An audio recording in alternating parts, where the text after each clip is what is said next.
Selamat pagi, salam sejahtera. Terima kasih karena bersama dengan saya di Nazilin Unity Channel. Ini satu keputusan daripada polis yang pastinya mengecewakan dan juga menggemparkan Muhyiddin Yassin, Hadi Awang, Mahathir Mohamad dan Perikatan Nasional. Hari ini disahkan polis menolak notis maklum Himpunan Selamatkan Malaysia. Polis menolak notis pemakluman Himpunan Selamatkan Malaysia kerana maklumat dikemukakan penganjur tidak lengkap dan tidak menempati syarat mengikut Akta Perhimpunan Aman 2012. Pengarah Jabatan Siasatan Jenayah Bukit Aman, Suhaili Muhammad Zain berkata, antara butiran penting tidak dilengkapkan adalah seperti nama penganjur perhimpunan serta lokasi tempat berhimpun. Mereka perlu menyatakan di mana lokasi akan berhimpun serta nama pihak penganjur, dan sehingga hari ini tiada sebarang notis kita terima, kata beliau. Risikan mendapati lokasi himpunan mereka berubah dari masa ke semasa. Bagaimanakah perkara penting seperti ini tidak boleh diambil peduli atau tidak diambil peduli oleh pihak penganjuran yang terdiri daripada individu berpengalaman dalam mengadakan demonstrasi sebelum ini, katanya dalam satu sidang media di IPD Dang Wangi.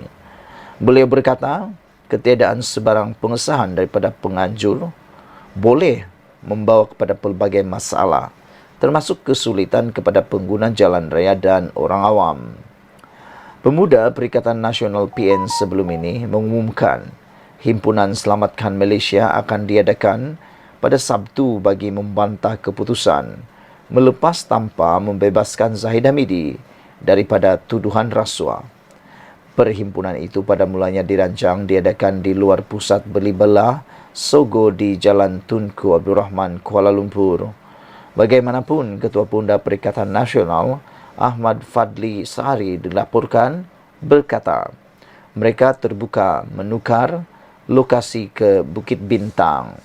Saudara-saudara sekalian, selain daripada itu, daripada mykmu.net, Himpunan Malaysia serlah hipokrisi pembangkang kata laporan ini. Saudara, sebagai rakyat Malaysia, kita haruslah menghormati Tarik 16 September itu. Tarik 16 September adalah tarik di mana Malaysia meraihkan Hari Malaysia dan bukannya melakukan himpunan seperti ini. Secara tidak langsung, himpunan seperti ini mungkin telah pun mencemar kemuliaan hari di mana Malaysia dibentuk pada tarik tersebut. Kita bersyukur kerana polis telah pun menolak notis maklum Himpunan Selamatkan Malaysia ini. Makna kata, kalau ada perhimpunan pada hari Sabtu ini, itu adalah perhimpunan yang haram, dan kalau dikenakan tindakan, itu adalah pilihan dan itu adalah padah untuk orang yang menyertai. Dengan itu dinasihati daripada polis dan daripada kita semua supaya rakyat Malaysia janganlah membuat himpunan yang haram seperti itu.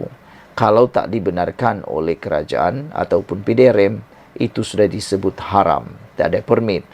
Kerana itu juga boleh menyusahkan para penduduk setempat, keadaan jalan raya dan pastinya keselamatan. Salam sejahtera, apa kabar? Hari ini kita dikejutkan dengan satu lagi laporan daripada Harapan Daily.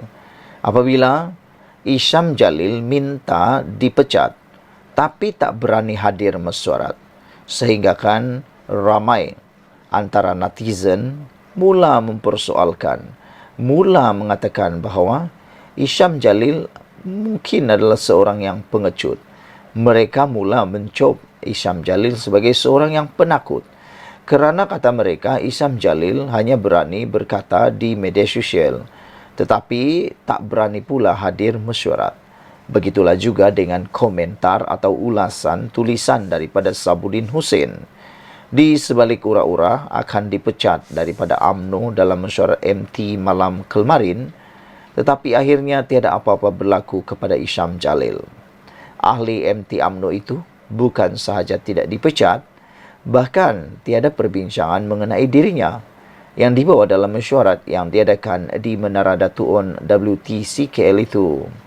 Setiausaha Agung UMNO Dr. Ashraf Wajdi Dusuki mengesahkan tiada perbincangan mengenai pemecatan Isyam pada mesyuarat itu. Dengan ini, nasib Isyam masih dikira selamat lagi dalam UMNO. Begitupun, sementara isu berkenaan dirinya tidak dibincangkan, Isyam turut tidak menghadirkan diri pada mesyuarat malam semalam yang dipengerusikan Presiden UMNO Ahmad Zahid Hamidi.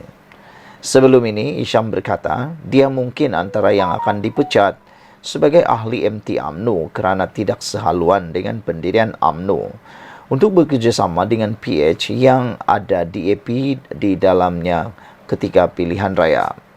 Selain isu pemecatan, beliau menjadi bualan menjelang mesyuarat MT diadakan. Isyam sendiri beberapa jam sebelum mesyuarat malam semalam turut menulis warkah terbuka kepada Presiden UMNO di laman sosialnya dengan menyatakan kesediaannya untuk dipecat. Datuk Seri boleh pecat saya jika itu kemahuan Datuk Seri. Tapi Datuk Seri tak boleh pecat roh dan semangat perjuangan saya. Demikian kata akhir beliau di hujung warkah terbukanya itu. Ternampak macam beliau ini berani sangat dan seperti mencabar Zahid Hamidi agar memecatnya. Rupa-rupanya keberaniannya tidaklah setara mana. Kalau betul-betul berjiwa kental dan terlanjur sudah berani menyanggah Presiden UMNO, kemudian seolah-olah mencabar pula untuk dipecat, sepatutnya beliau mesti beranilah juga menghadiri mesyuarat MT. Dengan tidak hadir walaupun isu berkenaan diri beliau akhirnya tidak dibincangkan, apa yang ternampak ialah Isyam hanya berjiwa kecil. Ketiadaan kelibatnya hadir itu tentunya membuatkan Zahid Hamidi tersenyum kecil meraihkan kemenangan awalnya. Agaknya dalam hati Zahid Hamidi berkata, takut rupanya dia berpandingan saya. Cuba beliau hadir mesyuarat MT malam semalam dan dengan tiada tindakan diambil terhadapnya. Bukankah sudah dikira menang pertarungan atau pusingan pertama? Andai kata jika dipecat pula malam semalam dengan hadir itulah, peluang terbuka untuk Isyam meluahkan sesuatu sebagai kata-kata akhir sebelum meninggalkan bilik mesyuarat. Setidak-tidaknya, beliau dilihat hero yang sebenar yang berani di belakang dan berani juga secara bersemuka. Ini tidak hanya berani menulis di Facebook, tetapi tidak berani pula untuk bersemuka. Tetapi tidak dipecat pada mesyuarat MT malam semalam tidak bermakna Isyam tidak akan dipecat pada mesyuarat selepas ini atau bila-bila masa kemudiannya. Sementara jika hadir pada mesyuarat MT selepas ini, Isyam sudah jadi seperti keras sumbang. Apakah beliau akan terus memilih tidak hadir sehingga namanya disingkir? Sekian dulu untuk kali ini. Jangan lupa tinggalkan komen Anda. Sila tekan butang subscribe. Kita jumpa lagi. Bye-bye.